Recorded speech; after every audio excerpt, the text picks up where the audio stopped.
The Fenton Firehall is one of the most popular restaurants in the area. With a waiting time up to an hour just on weekdays, the building is active at almost all times of the day. Before the restaurant was keeping the building occupied, it was used as one of Fenton's main fire stations for over 65 years. Due to size issues of the last station and the constant growing size of fire trucks, this building was built in 1938 to accommodate the purchase of two brand new trucks, a 1930 Peter Persich, which is still owned by the fire department today, and a 1926 Rio. On July 27, 1939, the new fire station opened on its first day of operation while housing the first full-time telephone operator for the fire and police department. While being used as a fire department, the building was also temporarily used as the police station. Other than that, I knew the jail was down below because I'd been there for quite some time. Well, to this day, you go down there, and there's still names written on the wall from the different visitors that they had throughout the years. You know, you can see the names, and a lot of the names that you read are still substantial names throughout the city. One of the most prominent features of the building was the high standing clock that was built on. The clock was made by Seth Thomas Clocks, based in Connecticut. The clock was purchased in June of 1938 and was delivered in August of the same year. The clock in the fire hall is really an interesting piece. There's a lot of gears and there's chains and weights that, and it's really quite a piece of work to watch.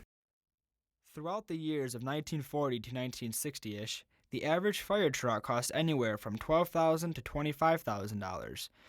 In today's standards, the fire station's newest fire truck cost around $850,000. For a long time, we didn't have any hot water. We just got by without it. The water heater had quit working, and it wasn't replaced for some time. The plumbing was quite old. It was, probably 40 years old in there, and so, things break. Throughout the years, the building was starting to experience some problems that included electrical, plumbing, and heating. Due to the cold winters, constant moisture, and weight on the floors, the concrete on the upper level started to crack and raised concerns about possible collapse. Right. The floor always had these big long cracks that ran the length of the fire truck, actually, and we were always concerned that we would come in there for a fire run in the middle of the night and find the fire trucks in the basement. In 1998, Fire Chief Rodney Matthews went out on a reach and hired the first female firefighter into the department. A lot of outrage came with this as people saw being a fireman as a man's job. No one ever imagined a woman putting her life on the line to save others. It was nice. It was handy when we had like medical runs or accidents, and there's a female involved. It made it more easier for us because two women can communicate a whole lot better than what a man and a woman is, by asking personal questions. People were concerned about the fact that they thought a woman wouldn't be able to pull people out of a fire. They were a little kind of standoffish, and I couldn't figure it out until we went to a wedding, and one of the wives had a couple drinks, and she said, "Do you think you'd be able to pull my husband out of a fire?" Like I wasn't strong enough. And so my response was the same thing back to her. "Could your husband pull me out of a fire?" Being the first female fireman would be a tall task to fill, but Jamie and others thought she fit right in with the guys. She held her own. She was what had me no fears as far as fighting fire. So she fit in real well. I don't feel like I knew any different. I'd never been a firefighter before. My dad was a firefighter, and I had some family members that were firemen.